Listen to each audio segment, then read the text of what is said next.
ఆకాశవాణి నిజామాబాద్ కేంద్రం. మీరు వింటున్నారు ఆకాశవాణి నిజామాబాద్ కేంద్రం అందిస్తున్న కార్యక్రమాలు.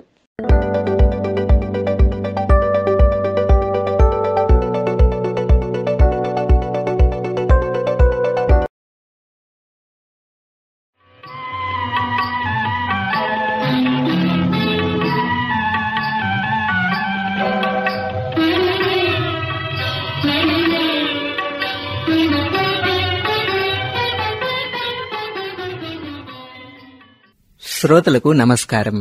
చిత్రలహరి కార్యక్రమానికి స్వాగతం.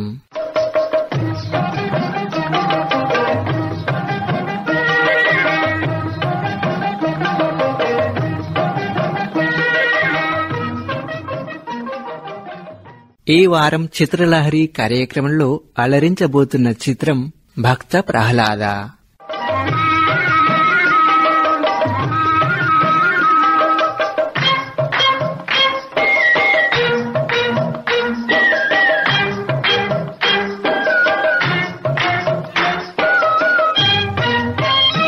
భక్త ప్రహ్లాద 1967 సంవత్సరంలో చిత్రపు నారాయణమూర్తి దర్శకత్వంలో విష్ణు భక్తుడైన ప్రహ్లాదుని కథ ఆధారంగా వచ్చిన సినిమా.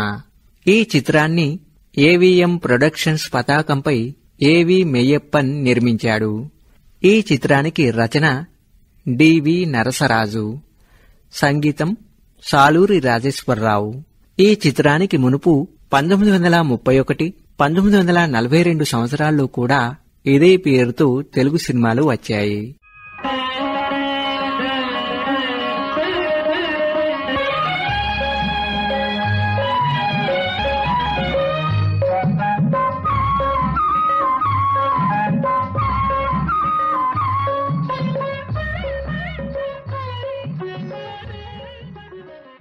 ఈ సినిమాను తమిళ, హిందీ భాషల్లో కూడా అనువాదం చేశారు.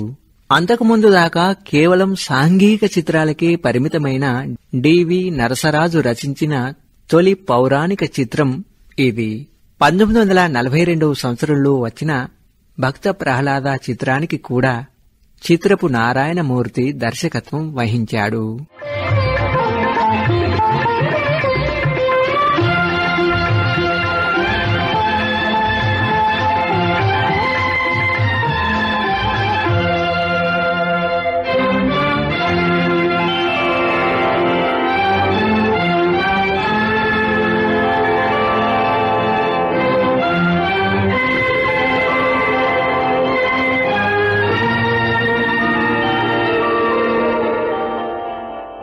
ఈ సినిమాలో ముఖ్య తారాగణంగా హిరణ్యకశిపుడుగా ఎస్వి రంగారావు నటించారు.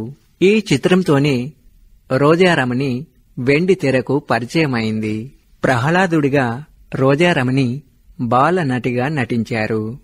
ప్రహ్లాదుడి తల్లిగా అంజలీదేవి, నారదునిగా ప్రముఖ సంగీత విద్వాంసుడు డాక్టర్ మంగళంపల్లి బాల మురళీకృష్ణ, శ్రీ మహావిష్ణువుగా హరనాథ్ నటించారు. ఇంకా ఈ చిత్రంలో రేలంగి, పద్మనాభం, ధూళిపాల రమణారెడ్డి, చిత్తూరి నాగయ్య, జయంతి, కనకం, ఎల్ విజయలక్ష్మి, గీతాంజలి, వాణిశ్రీ, శాంత, బెన్నెరాడై నిర్మల, మంజుల, మీనాదేవి, సుశీల, సునీత మున్నగువారు అభినయించారు.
ఇక భక్తి మహత్యాన్ని చాటి చెప్పిన భక్త ప్రహ్లాద చిత్రం యొక్క ఇతివృత్తం ఏమిటో ఒకసారి తెలుసుకుందాం.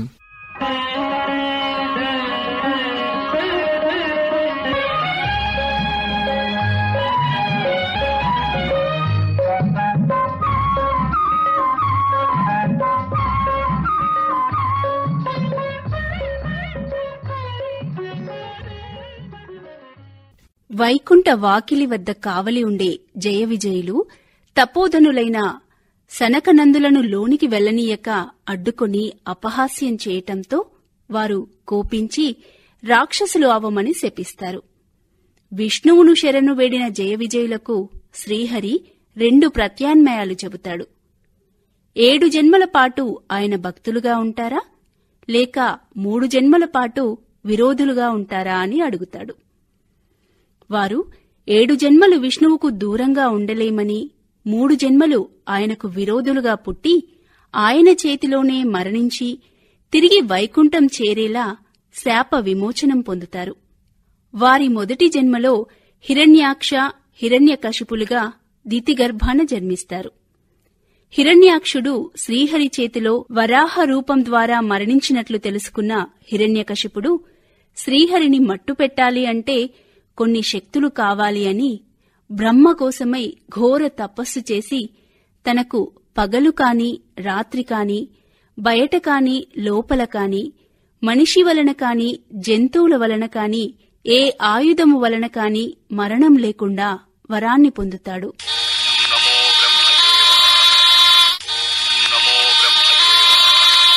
హిరణ్యకశిపుడు తపస్సు చేస్తున్నప్పుడు ఇంద్రుడు ఆయన భార్యను అపహరించి తీసుకుపోతూ ఉంటాడు. అప్పుడు నారదుడు అడ్డుకొని ఆమెను తన ఆశ్రమానికి తీసుకుని వెళ్తాడు.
అక్కడ ఆమెకు శ్రీహరి గురించి జ్ఞానబోధ చేస్తున్నప్పుడు ఆమె కడుపులో ఉన్న ప్రహ్లాదుడు వింటాడు.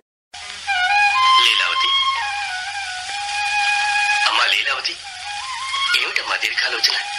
ప్రాణేశ్వరుని చింతన తప్ప నాకు వేరు ఆలోచన ఏమున్నది స్వామి? నీ ప్రాణేశ్వరునకు ఎట్టి అపాయమూ రాదు. నా మాట నమ్ము తల్లి. నిండు చూలాలివి. మనసు ఎల్లప్పుడూ నిర్మలముగా నుంచుకొనవలే. గర్భవతి అయిన తల్లి మనోవేదన గర్భస్థ శిశువునకు అనారోగ్య హేతు. పతి వియోగార్త అయిన సతికి మనశ్శాంతి ఎక్కడిది స్వామి? ఎంత ప్రయత్నించినను మనసు కుదుట పడుకున్నది. ఏకాగ్ర చిత్తమై భగవంతుని ధ్యానింపు. భగవన్నామస్మరణము సకల మనోవైకల్యములకు దివ్యాంజనం. ముముక్షుండగు దేహికి దేహావసాన పర్యంతం నారాయణ చరణారవింద సేవనమే కర్తవ్యం. మోక్షప్రదాతయగు శ్రీహరి సకల భూతంబులకు ఆత్మేశ్వరుడు. సకల చరాచర స్థూల సూక్ష్మ జీవ సంఘంబులందును అంభోవాయు కుంభిని గగన తేజంబులనేడు పంచమహాభూతంబులందును భగవంతుండు అవ్యయుండు ఈశ్వరుండు పరమాత్మ పరబ్రహ్మమనేడు వాచక శబ్దంబులు కలిగి దృశ్యుండును ద్రష్టయు భోగ్యుండును భోక్తయునై నిర్దేశింపంబడి వికల్పితుండయ్యుండు.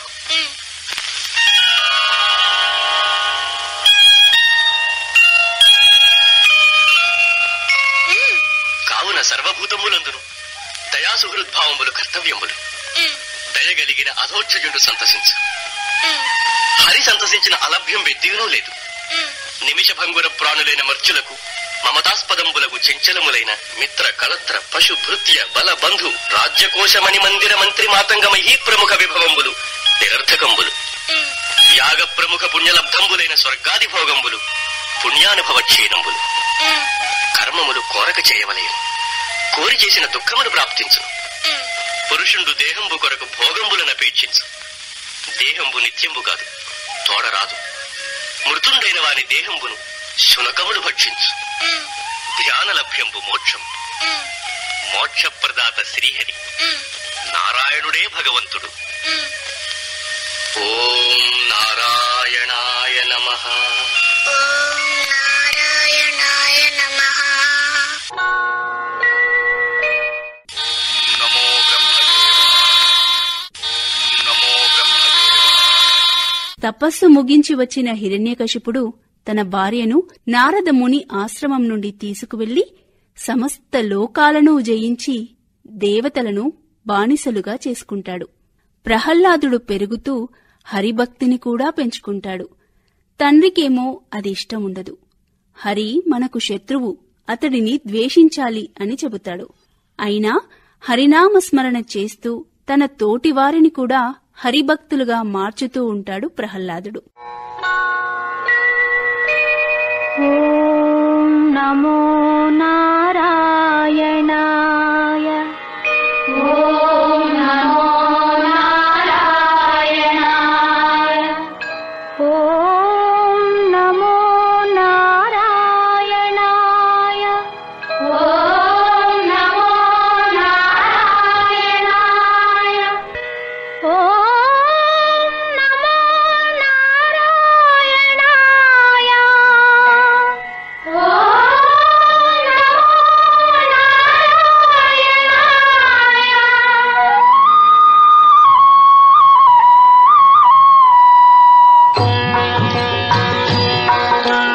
నారాయణ మంత్రం శ్రీమన్నారాయణ భజనం.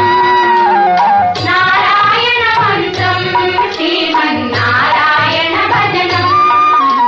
భవబంధాలు పారద్రోలి పరగుణ సంగే సాధనం.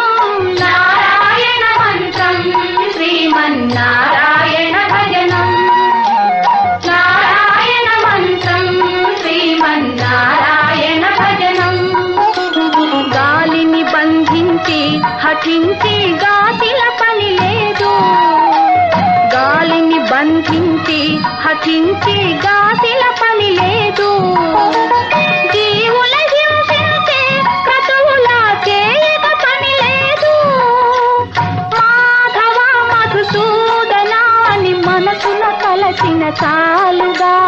మాధవ మధుసూదన అని మనసున కలసిన చాలుగా.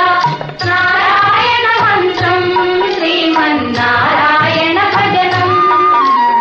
నారాయణ మంత్రం శ్రీమన్నారాయణ భజనం.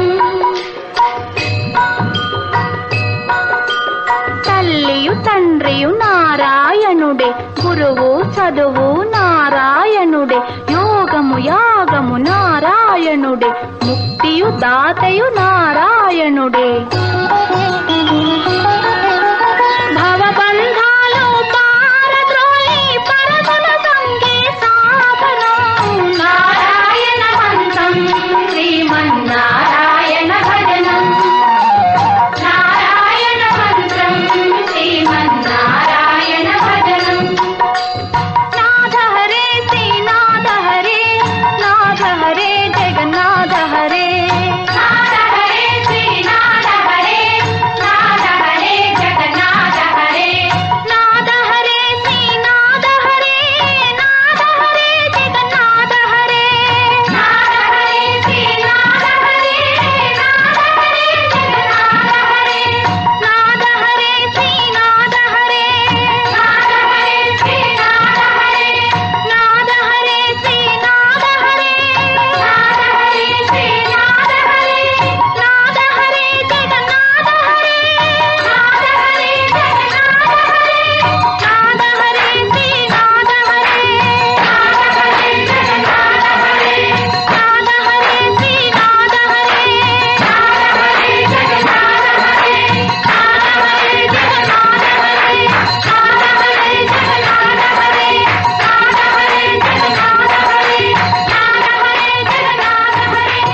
అనేక విధాలుగా చెప్పి విసిగిన హిరణ్యకశిపుడు ప్రహ్లాదుని చంపివేయమని ఆదేశిస్తాడు.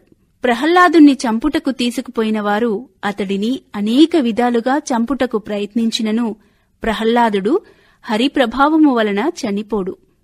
హిరణ్యకశిపుని వద్దకు వచ్చిన వారు, మహారాజా, పాముతో కరిపించితిమి, కొండలపై నుండి తోయించితిమి, ఏనుగులతోనూ తొక్కించితిమి, మంటలలోనూ వేయించితిమి, సముద్రంలో పడవేసితిమి, అయినను ప్రహ్లాదునకి ఏమీ అవలేదని చెబుతారు.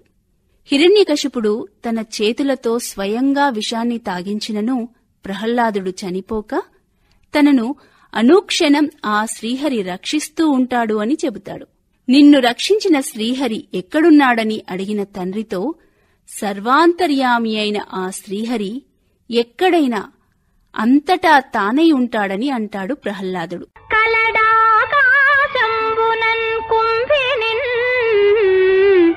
కలడగ్నిన్ దిశలన్ పగళ్ళ నిశలన్ ఖజ్యోత చంద్రాత్మలన్ కలడోంకారమునన్ త్రిమూర్తుల త్రిలింగ వ్యక్తులందంతటన్ కలడీసుండు కలండు తండ్రి వెదకంగా నేల ఈయాయడన్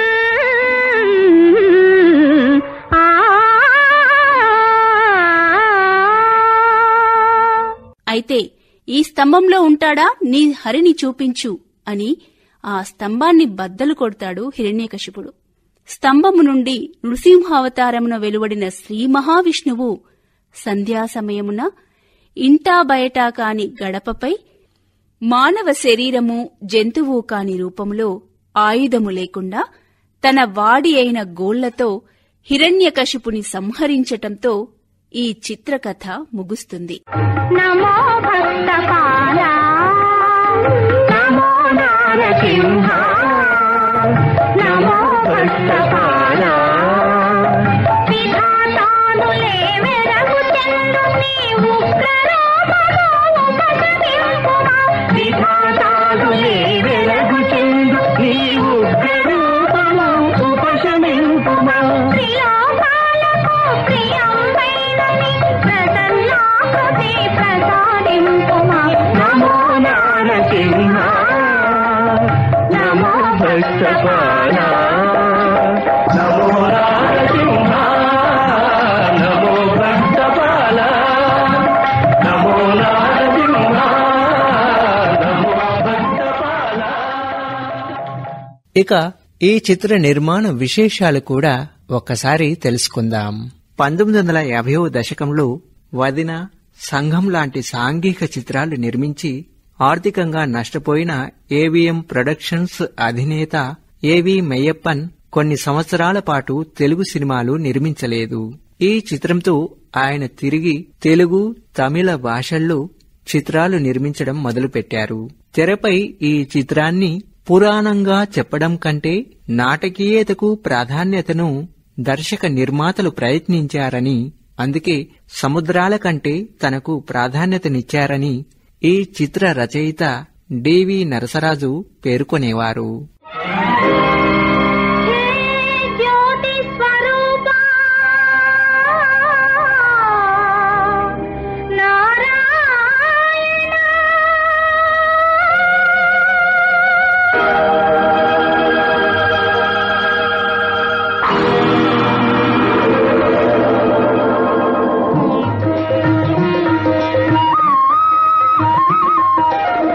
కనులకు వెలుగువు నీవే కావా కనులకు వెలుగువు నీవే కావా కనబడు చీకటి మాయే కాదా కనబడు చీకటి మాయే కాదా నిన్ను గనలేని ప్రాణి బ్రతుకే నిజముగా చీకటి యోగా దేవా కనులకు వెలుగువు నీవే కావా.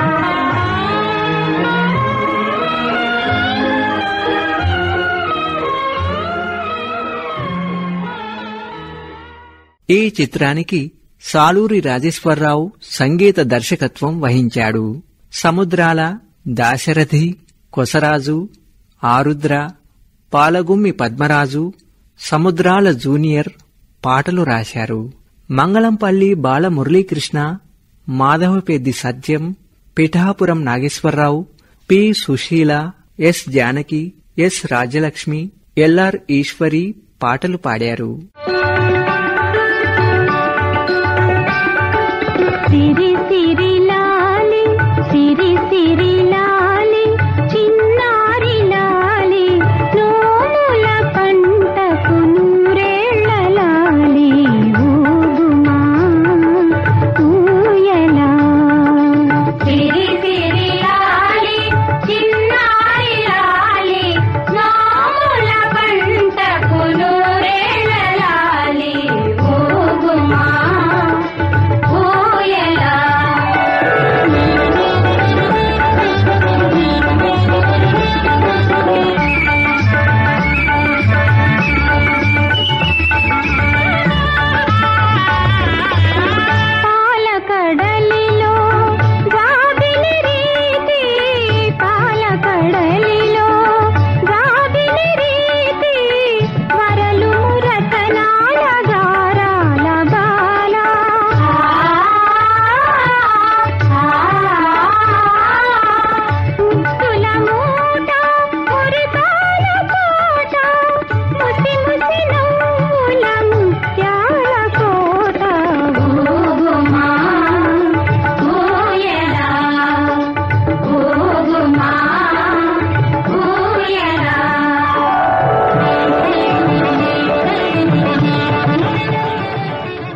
ఇక భక్త ప్రహ్లాద చిత్రానికి ఆంధ్రప్రదేశ్ రాష్ట్ర ప్రభుత్వం 1967 సంవత్సరానికి గాను తృతీయ ఉత్తమ చిత్రంగా కాంస్య నంది అవార్డును ప్రకటించింది.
ఇది ఈనాటి చిత్రలహరి.